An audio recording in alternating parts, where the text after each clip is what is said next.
Ramayanam serial ప్రారంభ episode లో ఏం జరిగిందో తెలుసుకుందాం. ఆ ఇంటి కోడలు ఆ ఇంటి ముందు ముగ్గు వేస్తూ ఉంటుంది. తన కూతురు వచ్చి ముగ్గెందుకు వేస్తున్నావని అడిగితే, ఇంటి ముందు చక్కగా ముగ్గులు వేస్తే లక్ష్మీదేవి ఎక్కడికి పోకుండా ఇంట్లోనే ఉంటుందమ్మా అని చెప్పడంతో ఆ పాప కూడా ముగ్గు వేయడానికి ట్రై చేస్తూ ఉంటుంది. తర్వాత తనకి స్కూల్కి టైం అవడంతో ఆ పాపని తీసుకుని అవని లోపలికి వెళ్ళిపోతుంది. అవని ఇచ్చే కాఫీ కోసం వాళ్ళ అత్త మామలు ఎదురు చూస్తూ ఉంటారు. తన కాఫీ తెచ్చి ఇవ్వగానే వాళ్ళ అత్త అయితే ఊపిరి పీల్చుకుంటుంది. నువ్వు కాఫీ ఇవ్వకపోతే నాకు రోజే గడవదని చెప్తూ ఉంటుంది. అవని వాళ్ళ మామయ్య అయితే, మీ ఆయన్ని ఆఫీస్కి రెడీ అవ్వమని చెప్పమ్మా, ఈ రోజు టెండర్ ఉంది అని చెప్పడంతో ఇక తను తన భర్తకి చెప్పడానికి అక్కడికి వెళ్తుంది. తన భర్త ఏమో గార్డెన్ లో కూర్చొని ఒక పక్క ల్యాప్టాప్ ని యూజ్ చేస్తూ మరొక పక్క బ్లూటూత్ పెట్టుకుని ఫోన్ లో మాట్లాడుతూ మరొక పక్క యోగా చేస్తూ ఉంటాడు. తనైతే చూసి, ఇన్ని పనులు ఒకేసారి చేస్తున్నారే, ఏదైనా ఒక పని చేయాలి కదా అని అంటుంది.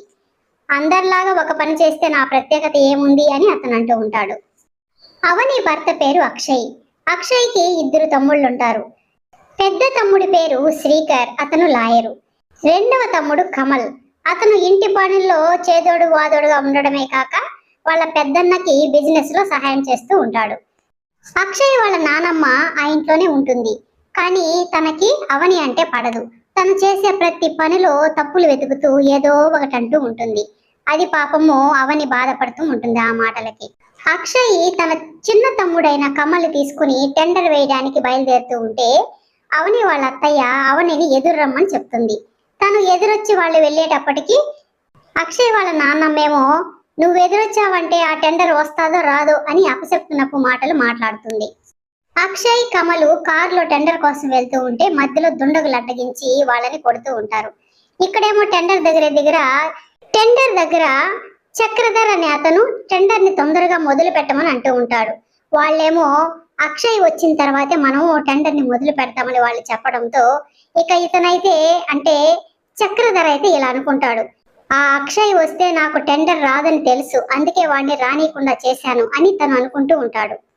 టెండర్ వేసే సమయం ముగిసిపోతూ ఉండడంతో వాళ్ళు అక్షయ్ వాళ్ళ ఇంటికి ఫోన్ చేసి, తను ఇంకా రాలేదు, టైం ముగిసిపోతుంది, మేము ఇంకొక 2 నిమిషాలు చూసి మేము టెండర్ ని స్టార్ట్ చేస్తామని చెప్పేస్తారు.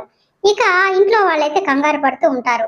వాళ్ళు ఎప్పుడో బయలుదేరి వెళ్ళారు, ఇంకా అక్కడికి వెళ్ళకపోవడం ఏంటి అని వాళ్ళైతే కంగారు పడుతూ ఉంటారు. ఇంట్లో వాళ్ళు అక్షయ్కి కమల్కి ఇద్దరికి ఫోన్ చేస్తారు. కానీ ఎవ్వరు లిఫ్ట్ చేయకపోయే లోపల వాళ్ళకి కంగారు మరింత ఎక్కువైపోతుంది.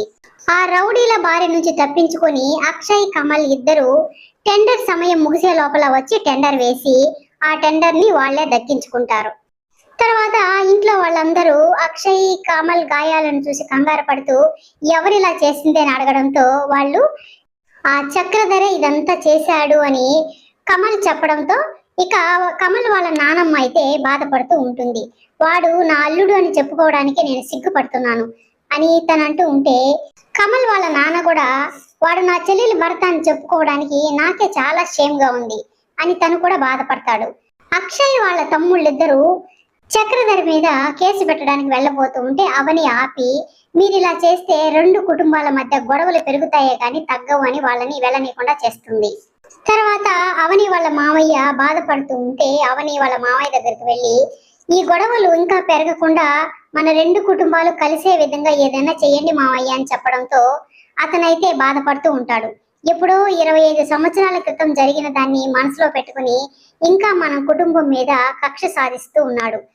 మా తాహత్తుకు ఏమాత్రం సరిపోని అతను నా చెల్లెల్ని పెళ్లి చేసుకోవడంతో మేము ఆ కుటుంబాన్ని వెలివేశాము.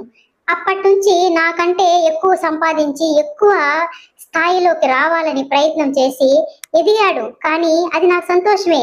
కానీ ఇంకా కక్ష పెంచుకుని అది నా కొడుకుల మీద తీర్చుకోవడం నాకు చాలా బాధగా ఉందమ్మా. మళ్ళీ ఇంకా ఏం చేస్తాడో అని భయంగా కూడా ఉంది అని అతనైతే అవనితో చెప్పుకొని వాపోతాడు. తన కూతురైన పల్లవిని తన రెండో మనవడైన శ్రీకర్కి ఇచ్చి పెళ్లి చేస్తే 2 కుటుంబాల మధ్య గొడవలు జరగకుండా ఉంటాయి, అప్పుడైతే నా కూతురు కూడా నాకు దగ్గరగా అవుతుంది అనేసి బామ్మ తన కొడుకుతో చెప్తూ ఉంటుంది. అలా చేస్తే బాగుంటుంది మావయ్య అని అవని కూడా చెప్తూ ఉంటుంది. ఇంట్లో వాళ్ళందరూ శ్రీకర్ని అడుగుతూ ఉంటారు, పల్లవిని పెళ్లి చేసుకోవడం నీకు ఇష్టమేనా అని చెప్పడంతో అతనేమో వేరే అమ్మాయిని ప్రేమిస్తూ ఉంటాడు. కానీ 2 కుటుంబాలు ఒకటవ్వాలంటే తను పల్లవిని చేసుకుంటే బాగుంటుంది అని అతను కూడా ఆలోచించి పెళ్లికి ఒప్పుకుంటాడు.